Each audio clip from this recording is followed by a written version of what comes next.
July 2017, people were still waiting for answers about a missing 2-year-old named DeOrr, and we were too.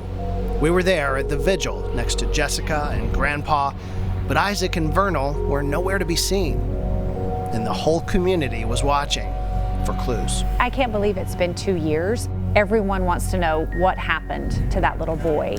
I think as stories started changing and rumors started swirling around, the tragedy, the heartbreak then turns into that mystery and the curiosity of, well, were the parents involved? And if so, how could you do something like that?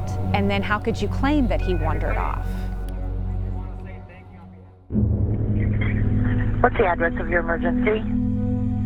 My 2-year-old son, we can't find him. We were camping at, and we can't find him at all.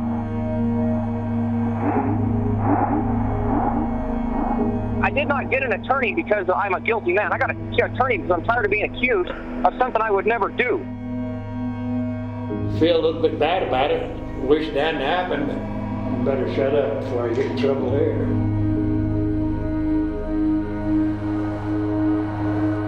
Some people are always going to be pointing a finger at each other.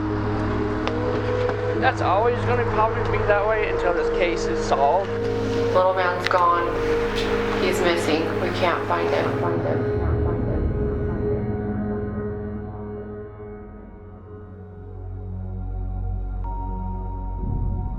I'm 99% sure he's probably deceased. Jane Holmes worked with Private Eye Philip Klein.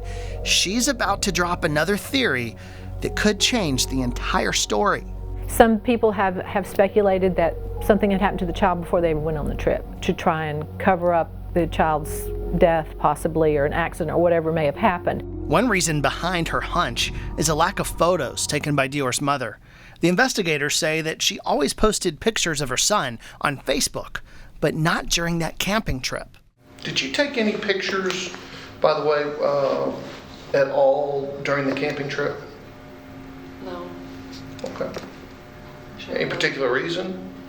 Just didn't think about it?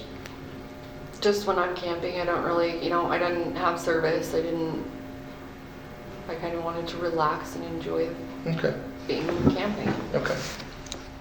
At this point, Jessica says she had 2 witnesses in town that saw her with DeOrr. One was a store clerk. The other worked at a restaurant. We questioned those witnesses. They never saw a child inside that. So now we have 2 witnesses saying, what are you talking about? There was no child. I'm pretty comfortable saying he's not in this particular area right here. Is there evidence that DeOrr was actually last seen at that campsite? We believe he was. You believe he was? What's the proof?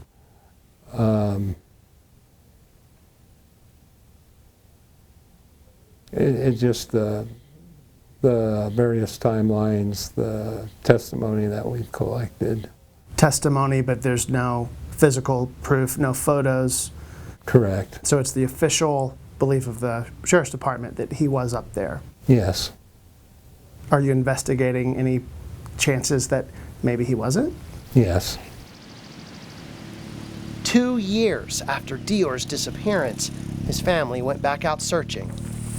I feel like people have kind of given up on trying to help us find him. Like this weekend, made it public that we're coming up here, and nobody shows up. Do you think that's because they've turned on you, blaming you? I think for some people, yeah. Some people say you know something. If I knew something, I would have spoken the first day. That's my child. I would die for him. DeOrr's mother says she was offered a deal, a get-out-of-jail-free card. I had to show them where he was. And I said, I don't know that, so I'm never signing that. And I slid it back across the table and I said, get it out of my face. Because that just pisses me off, I don't know anything. If Jessica was offered a deal, the sheriff isn't talking. He had no comment. But what we did get was this photo of what DeOrr was last seen wearing: cowboy boots, a blue shirt, and a camo jacket. But kids grow a lot from age 2 to 4. That's why the National Center for Missing and Exploited Children created this image of what DeOrr might look like as a 4-year-old. I want him to come home, but 2 years later, you start kind of, you know, thinking, well, that's maybe never going to happen. And you start kind of accepting that in a way and saying, well, at least getting answers is better than what we're doing now. Jessica says none of the 4 people at the campsite really talk to each other anymore. 3, 4, 5, 6. But she's still searching for the truth. 10. Come home, DeOrr! Come home safe! Come home! A lot of those people that pointed the finger at me or pointed the finger at any of us, you know, are gonna kind of feel like idiots in a way. Like, oh, maybe I shouldn't have been so fast to jump to conclusions. But in the end, I know that the truth is gonna come out.